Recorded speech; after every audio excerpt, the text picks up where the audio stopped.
Good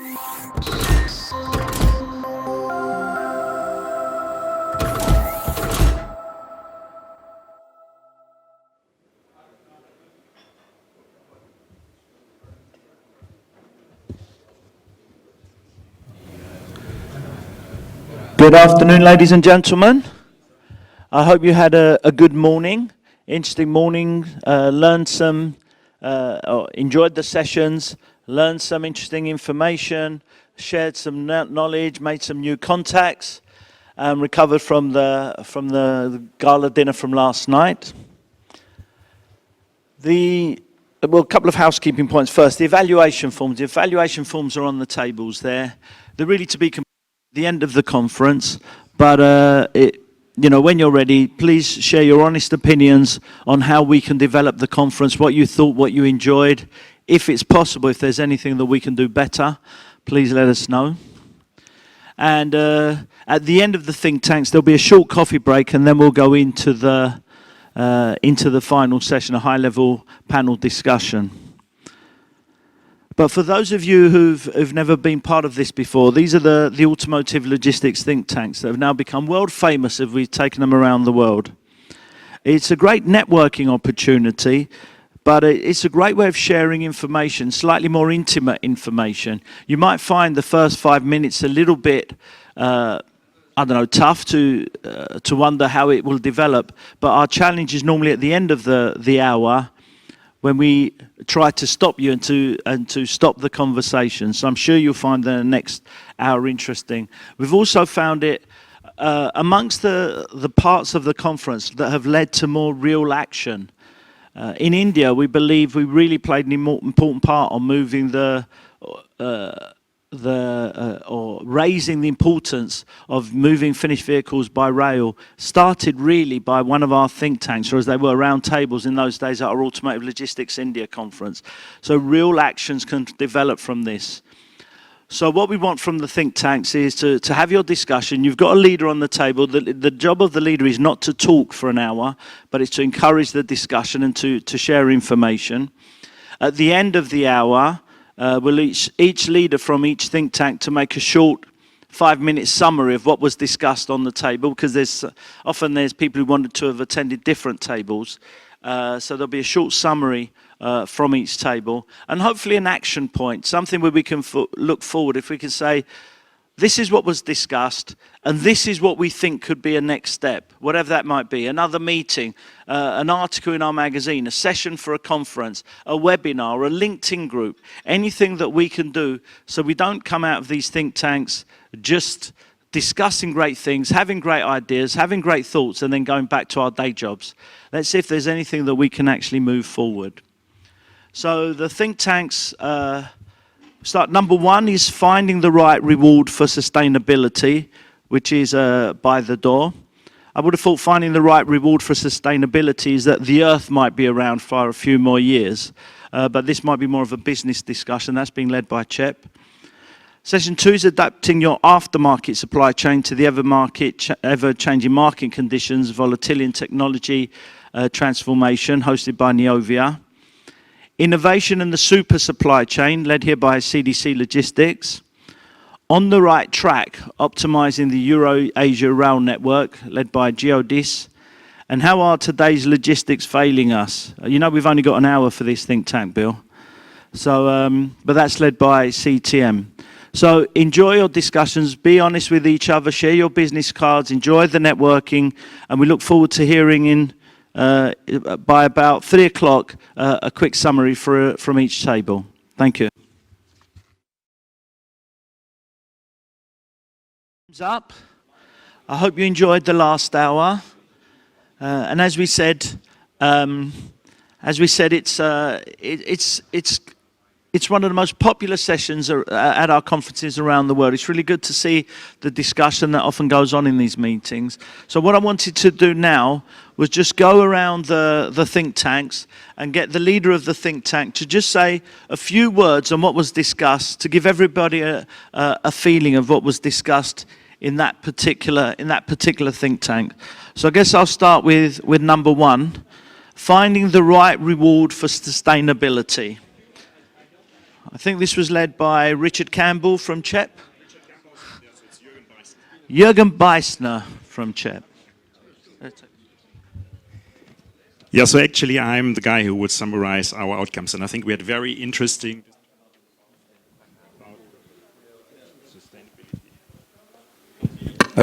yeah, sorry for that. About sustainability in general. And what are the rewards for that? And how you finally come to a sustainable supply chain, sustainable production. And we came to the conclusion, and that's one of my takeaways of these think tank. Most of the current initiatives are really still driven by the fact that if you can reduce costs and you can share it with an investment and finally come to the conclusion that it also contributes to sustainability, then we will do it. But that's still not the mind change we are looking for. We were thinking that we as companies have to work together, we have to collaborate together, we have to put resources together, otherwise we will not be successful. And it starts with the individual all here in that room. We had discussions about cars using recycling material, but using, I don't know, 15 liters of fuel consumption. That's still perverted. In general, by the fact that it's cost-driven sustainability, or let's say driven by cost reductions, another portion which drives sustainability currently is legislation. It's not the individual. So it's our societies, our global organizations, the countries we are living in, which have to agree on targets. Then it's broken down, top down. And finally, based on that, we then start initiatives like we discussed from the automotive and tier 1 industry. That's the major takeaway for me from that table. Thank you very much. Next, we'll look at Think Tank 2, adapting your aftermarket supply chain. And leading that was Pascal Vaughan from Neodia. Thank you, Louis. As the group was looking at how the aftermarket supply chain is evolving with new technology, not talking only about website on which you buy tires or spare parts, but also other technologies like 3D printing and impact of sensors and connected cars and servitization, the fact to change a product from a product to a service. So the group in essence said that most of the OEM are still on a pretty old type of fashioned model. They're not evolving that quickly. We see evolution taking place, but probably not as fast as other sort of, let's say, inbound logistics or production is changing fast. It looks like aftermarket is a little bit like afterthought, as we've seen for many years. But I will remind everybody that probably for most of the OEM, the profit is in the after sales, not in the cars, but okay. And but we see all of the group at the end of the day concluded in essence that we see a lot of things taking place at the end of the day. Taking a few examples, one is, for example, the multi-times delivery of parts during the day in metro area. So dealers with no stock anymore because they deliver 2 to 3 times a day. We also see clearly, I don't know if there's still a lot of OEM in the room, but a different speed of reaction between the OEM, the OES channel, and the independent aftermarket. Oscaro.com looks to be progressing much faster than other channel, and not only because they are a web platform, but also it's their approach to be much more flexible. And I will finish by saying there was an excellent comment about Tesla. Everybody knows Tesla. And you will not be surprised that Tesla aftermarket organization and model is totally different than the typical OEM.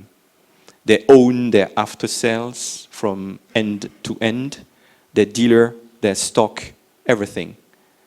The Tesla dealers are actually their dealer, their stock from end to finish. So a very different approach from the newcomers than the old traditional OEM that are still of course, managing with big structure, lots of warehouse, lots of rigidity in their systems. So changes are taking place. Is that as fast as you would imagine? Probably not. But I think you will see much more 3D printed parts in your cars very, very soon. And aftermarket will have to follow. That's pretty clear. That's the feedback. Thank you, Louis. Thank you very much, Pascal. And we do have an automotive logistics after sales and service parts LinkedIn group. So if you want to continue these discussions and share any other ideas and views, by all means, join our group and partake in more communication. And now over to Vigard, Think Tank 3 on innovation and the super supply chain. Thank you, Louis. So we talked about the super supply chain and how this can be can foster innovation, can help organizations find potential for innovation within the supply chain and implement this kind of implementations. We first mentioned that a super supply chain, end-to-end logistics services might be, in a lot of cases, difficult to actually achieve. It has been tried out before, not always with success, and there's a lot of pitfalls that you can come into when trying to do this. However, what you need to do, if you're going to do this first, you need to have a transparent communication all throughout the supply chains and within all partners who are cooperating on this. Further on, we talked a bit about the innovative solutions that that can come out of this, and yeah, well, there are of course a lot of things you can find, but to get to these innovative solutions, it is very important that all parties within the supply chain can cooperate, be on the same page, and maybe perhaps go a bit away from the traditional business standard today, where you have a very competitive mindset among the different players. To be able to foster innovation, it is important that in the future we manage to cooperate more. Instead of sending out my trailers with goods to one point and bringing them back empty, why not fill them up with my competitors' products and maybe have some of that revenue dribble down on me? So basically, in the end, I think the most important things that were mentioned, if you're going to be innovative in a super supply chain, is that you got to be flexible, you got to have a transparent operations, and you got to be willing to share. Thank you. Thank you very much, Vigard. Roundtable, or think tank, I should say, number 4, was on the EuroAsia rail network. Just be like some kind of ski slalom thing here. Yeah. Bjorn from Geodis will summarize. Right, thank you, Louis. Actually, it was supposed to be Mark, so there must have been something in the drinks last night, and that's why I'm looking. Yeah, you're right. So yeah, our topic was the discussion or the identification of what needs to be optimized further on the EuroAsia land bridge in terms of rail freight. I think we all know that the service that is offered today is very stable, so we don't face problems in terms of lead times that much. However, it's very well positioned in between air and ocean freight. So comparing it to ocean, we all know that the price is not attractive, which we feel is a result of a lack of competition, especially when it comes to the main leg, the providers that are offering the service. Next to that, of course, we do feel, or we do see the problem, what we have learned yesterday from BLG as well, that there are no clear guidelines or regulations that allow us to have electronic documents which would speed up the lead times, the entire process, whenever it comes to customs clearance, for example, in China, where we get right to the next topic, which is about dangerous goods. We see in every country that is passed along the way that there are different regulations, different requirements, especially China after the big blow in Tianjin port. does not give any clear or official feedback or regulation. It's a bit of gambling, let's say, and making or doing discussions with all parties involved, and then to find the right solution in the end. What we feel is in a topic that needs to be tackled urgently, especially if we're talking about automotive.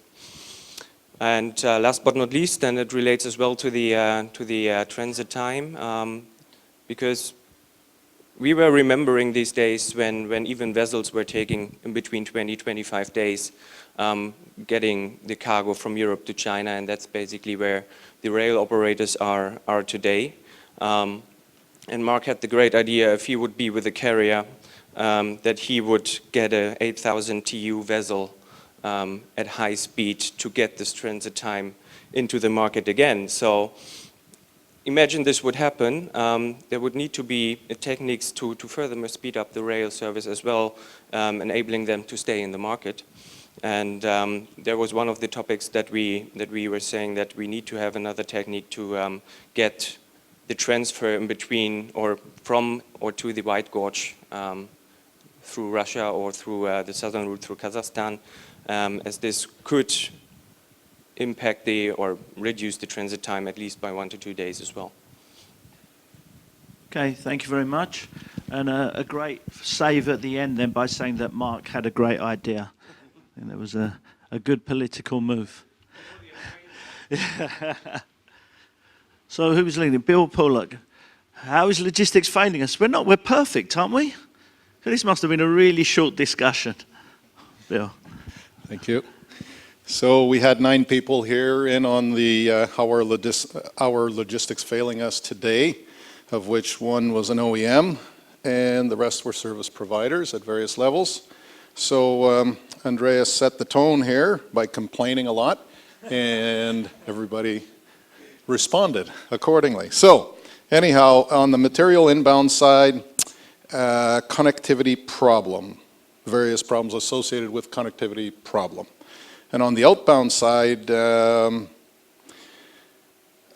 common platform. I guess that's almost the same, identifying the same problem. Andreas would like right now is a 48-hour pickup window, he's stating, but he'd like it to be 15 minutes. Why can't that pickup time be squeezed tighter? Why is it 48 hours? So, and there was some various responses to that, of course.